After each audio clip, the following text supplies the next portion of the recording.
90% of people say they need more skills, but what they need is authority or comfort.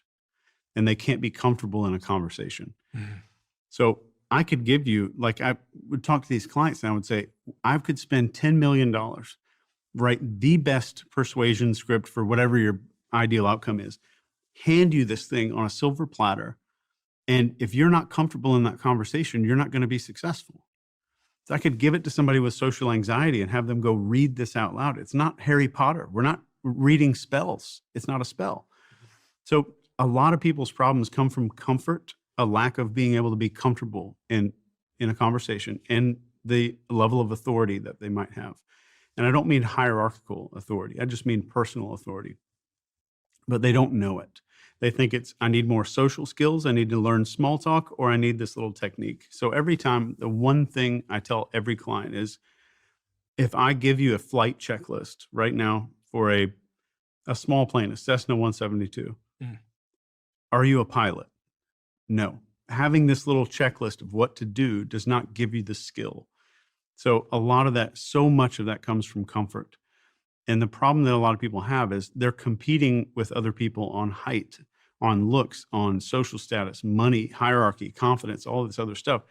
The number one thing you need to compare yourself with other people on is comfort. That's it. Is, can I be more comfortable than the other person in this conversation? Because our brains are naturally wired to compete. We can't turn competition off, but we can change what they're focused on. And if they're focused on comfort, we win a lot more conversations. Comfort. Yeah. How does that manifest? Is that just like being like physically comfortable? What is that? Yeah. It would be physical comfort. So one of the challenges I give to people is, for your first week, the only thing I want you to focus on, I'm not going to give you this long list to go look into your phone and have to read it before every meeting. The one thing I want you to focus on this week is, can you move slower than the other people in the room? That's it. Just adjusting the speed limit on your body. So if you were standing in a swimming pool, how fast would your arms and legs move if you were underwater? And make that the speed limit for this entire week. That's all I want you to focus on. And that makes so many changes in people's mind, because we change our bodies and we change how our emotions are feeling. And there's one thing that fear does: it speeds our body up. So if you see someone doing these rapid, jerky movements, you're seeing mostly fear or stress in their body. So get more comfortable in an interaction conversation, even if it's on the phone or in person. Yeah, so on the phone, it would be speaking at a normal, composed pace. Okay. And then, so step 2 is composure. Can I get you into a place where you have some composure? And the left and right side of composure, we have collapse and we have posturing. So we have a person that makes themselves small so other people can be comfortable, or I make myself big so other people can get away from me. Mhm. And we see that with every aspect of our lives. Like when I first started my business, or when I first got out of the military, these people called me for a keynote. So this guy calls me and he's like, "What's your hourly rate?" And I said, $6K. And I said, "That's including travel and all that." And the only thing he didn't say anything on the phone. He just goes, That's it. He just made that noise. And right away I said, "Oh yeah, but we could do a discount. I could probably do like 5K. We could even take some off 50%. I could even take 75% since you're here, and I have to do this." It just made up excuses. And I almost got to the point where I was like, "Let me pay you. I'll give you some money if you come let me speak on stage for you." And that's collapse. So I'm in collapse in some areas of my life. I might posture in some areas of my life. And our goal is to get out of that swing. But the problem most people have, if I'm living in collapse, the solution looks like posturing. And we see this in like guys that learn pickup. Like, I'm going to learn how to posture because it's the opposite of what I'm doing. It's not the center where I need to be. And what is the center? That's composure. That would be composure. And I would say composure is the combination of the things that make up authority. And authority is made up of 5 things, and that's confidence, discipline, leadership, gratitude, and enjoyment. So I have an authority inventory. This is day one, the first thing that I give to intelligence people, or I've got a guy that owns a car dealership, whoever the client is. And it's the authority assessment. It assesses you on those things. And wherever your lowest point is, that's what's keeping you from being successful in most conversations when you need to persuade somebody. And it pinpoints it very quickly. And if I could go into this a little further, the way that we live our lives off camera, I'm sure you would agree. You just had Vanessa Van Edwards on. It bleeds out in our body language. It bleeds out in not just body language, but how we breathe, how we talk, how we come across. So even if I read that article on LinkedIn of 19 ways to look more confident, and it says, well, have better posture, sit up straighter, shake hands, make better eye contact. I did all of that and I look really presentable, but back home, I've got a 8-foot pile of laundry sitting in the bedroom. My bed's nasty. I've got dishes all piled up in the sink. There's a part of our brain that's somehow dedicated to reminding us, I'm faking it right now. And that comes across. So whether we're doing it consciously or unconsciously, we're manufacturing gut feelings in other people. So our job is to manufacture better gut feelings. And the 5 most common ways that those bleed out in our everyday life is how we manage 5 areas of our life. And that is our environment. Like, do I take care of my environment? My time, appearance, my social life, and my financial life. Because those are the 5 things we worry about in the back of our head that start bleeding out these gut feelings. Because we've all had a conversation where everything on the surface looked great, but afterwards we were like, something was off. I don't know what it was, but something just didn't feel right about that guy. And we've all had that little experience. And getting a hold of those 5 qualities that make up authority are the fastest way to get success in your life and just drastically start changing your life. So it's really that the controllable element. It's our environment, our time, our appearance, our social life, and our finances. That's the like controllable foundation to all these other things that we talked about. Yeah. So that would be the bottom foundation of that little pyramid. And the far left side of that triangle would be confidence, discipline, leadership, gratitude, and enjoyment. Yeah. And those elements alone produce feelings in other people that make them see an authority figure. And you've heard of the Milgram experiment. Oh gosh, it reminds me of something I read when I was 16 in psychology class in a textbook. Probably did. That was the one where they got people to shock each other. Yeah. Please explain. All right, let me give you a quick recap. It's Yale University. I think it's 1962. And Yale runs an ad in the paper. It says, come help us with this study on learning, and we'll give you $20 or lunch voucher or something like that. So all these volunteers come out, and there's a tall guy in a lab coat, an official clipboard there, and there's one other volunteer, and you draw straws. One of you is the teacher, one of you is the learner. So you're led into this room. You watch this learner guy get strapped up. He's on this table getting strapped up to this electric shock machine. And every time he gets a question on this quiz wrong, you've got to shock him. You have to hit the button. And every progressive question, you increase the voltage on this machine that goes all the way up on the far right to XXX, danger, severe shock is what it says on there. But the whole time you're shocking him, you can hear the guy screaming on the other side of the wall. He's screaming. And midway through the process, the guy's banging on the wall. He's like, I have a heart condition. I don't want to do this anymore. I'm out. I quit. I don't want to do the experiment. And 90% of these people will turn around to the guy in the lab coat, and the guy in the lab coat's like, please continue. It's important that you continue the experiment. So they keep going, and almost to the end, no more response. It's just silence. The guy doesn't even respond to questions. And the guy in the lab coat says, any non-answer has to be treated as if it were an incorrect answer. Please continue. And they keep going and going and going. And you can watch some of these are on video, and you just watch their faces toward the end. These psychiatrists at the beginning of this predicted less than 1% would go all the way. 67% of people go all the way. And 250 volts is enough to kill you. 100% went up to 250. The presence of novelty and authority did everything. It made a person commit murder. And I would argue, that's more difficult than selling someone a car. And that authority comes, in that particular example, came from going to the university, the lab coat, etc. But how do we establish authority ourselves? Is it going back to the things you said there about environment, appearance, etc., Yeah. finances? Yeah. Is there like are there physical expressions of that authority in a day-to-day basis? There are. Slowness of movement is one of the most common.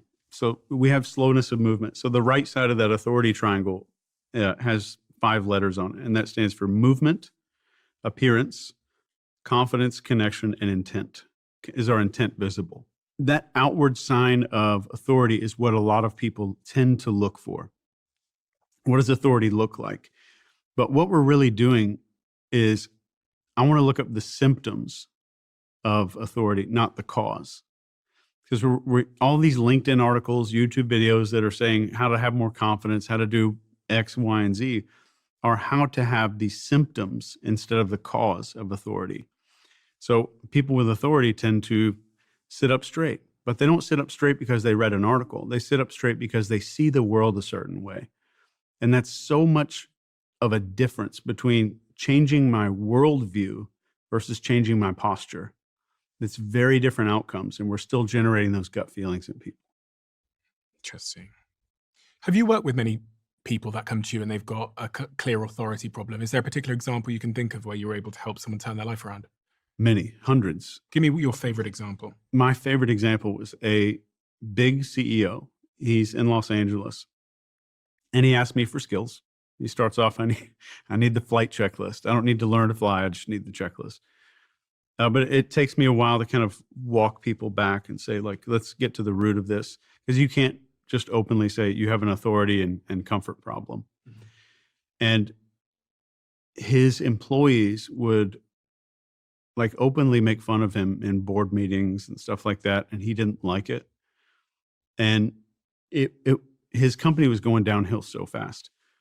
And I took him through this process of gaining, let's build up your confidence, discipline, leadership, gratitude, and enjoyment, all of those things. And let's find where your lowest point is of those 5. If I could just find your lowest point on that 5 list, then I know the highest leverage thing that I can do. So if the highest leverage that he can do would be confidence, that's the number one thing I'm going to start working on. And the moment we took him through that process, it was only a couple of months, and we used a lot of hypnosis. We used a lot of, I literally used brainwashing techniques to help him. So it's the same techniques. And you know what? Cognitive behavioral therapy was also a form of brainwashing back in the day, and aversion therapy.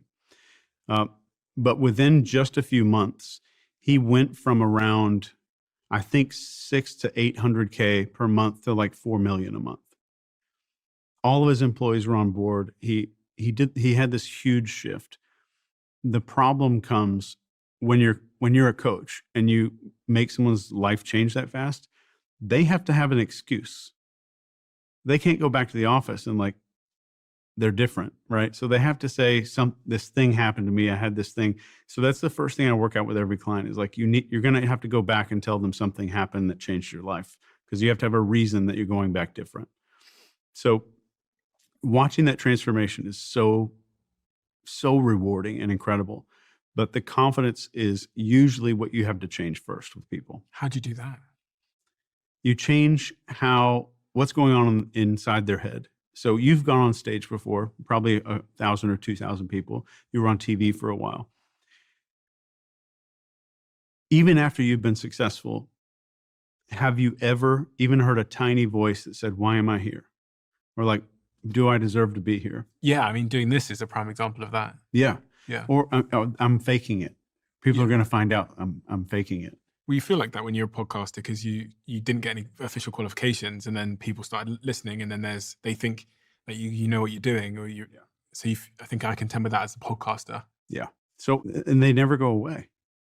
So the difference between a person who's confident and a person who doesn't have confidence is that they hear those voices as truth. And I hear them, or somebody with confidence hears them as fiction.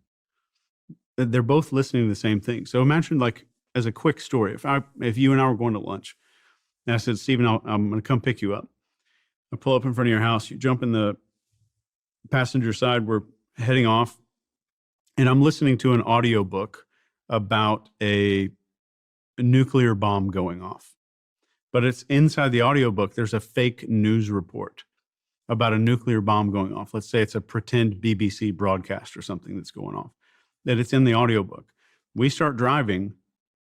I'm relaxed. I'm focused on the road. I'm enjoying what I'm doing. Your heart rate's increased. You're fearful. Your amygdala's firing off. You're in this horrible state of like, oh my God, what's going to happen to my family?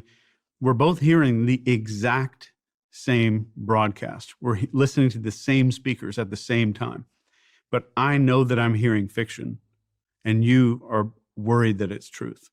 I don't mean to use you as that example, but that's the easiest way to describe it. And then just fundamentally changing how you hear that voice. And 9 times, I think 10 times out of 10, that voice was developed when you were 8 or 9.